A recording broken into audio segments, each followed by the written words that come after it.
Yesterday, the Cabinet Secretary, Foreign Affairs, Dr. Alfred Mutua, issued a statement, and this is very important for the Kenyan people. He said 409 Kenyans have been evacuated so far from Sudan since the outbreak of the conflict.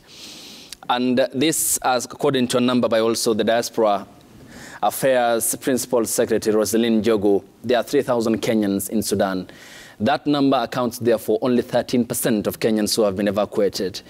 Can the government account and the ministry of the remaining more than 80% of Kenyans in Sudan?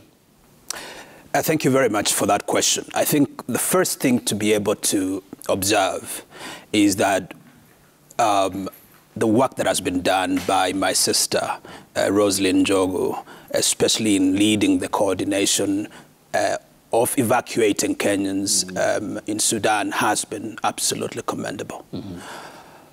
When Kenyans go to foreign countries, they're under no obligation to register at the embassy.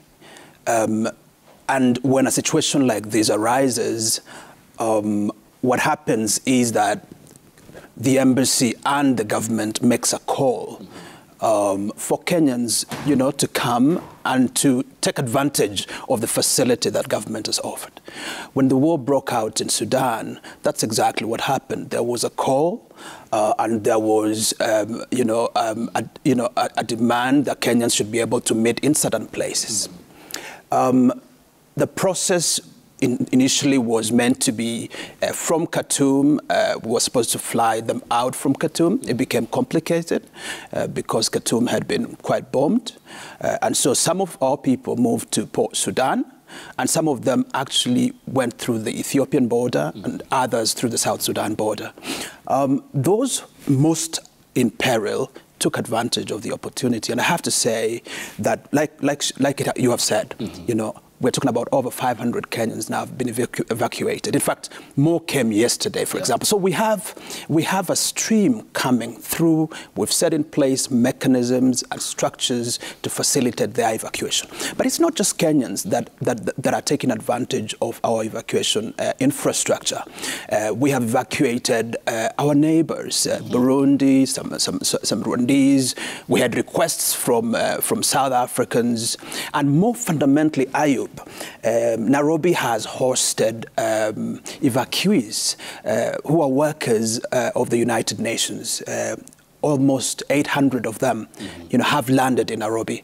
And so, whereas we may not be able to account for every Kenyan, I think every Kenyan in peril in Sudan has been able to find help, the kind of help that they need. And as at this point in time, we have no report about a Kenyan in deep distress who needs to be evacuated, who hasn't enjoyed that benefit. And in the event of a distress call, then the government is ready to evacuate them? We have sufficient infrastructure to be able to do that. Okay. Let's now get into the internal dynamics in Sudan, and General Abdel Fattah al-Burhan of the Sudanese army and the RSF's Mohamed Hamdan Dagalo. President Ruto is amongst the regional leaders in the company of Ismail Omar Gele, Djibouti, and South Sudan Salva Kiir to at least reconcile the warring factions. How far have we progressed so far with that in the restoring of stability and peace in Sudan? Two quick observations.